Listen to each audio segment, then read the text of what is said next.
அப்புறம் கொள்கை எதிரி பாஜக, அரசியல் எதிரி திமுகன்னு சொல்றாரு. எனக்கு ஒன்றும் புரியல இதில். அரசியல் கொள்கை இல்லாமல் இருக்குமா, அல்லது கொள்கை அரசியல் இல்லாமல் இருக்குமா, அப்படியெல்லாம் ஒன்றும் கிடையாது.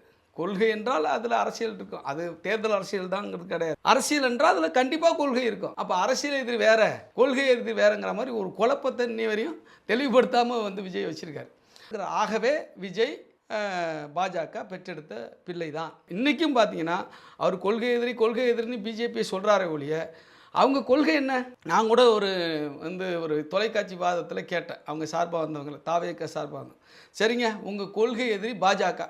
அந்த பாஜகவை எதிர்த்து நீங்கள் ஏதாவது பேசுகிறீங்களா? சும்மா ஒரு வார்த்தை பாசிசம் பாயாசம் பேசிட்டா போதுமா?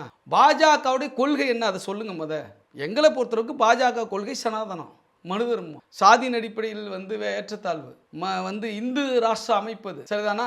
அப்போ கோல்வால்கருடைய கொள்கை என்னவோ, சாவர்கருடைய கொள்கை என்னவோ, ஹெட்கேவருடைய கொள்கை என்னவோ, காந்தியை படுகொலை செய்த நாத்துராம் கோட்சேவுடைய கொள்கை என்னவோ, அந்த சனாதன கொள்கை தான் பாஜகவினுடைய கொள்கை, RSS கொள்கை.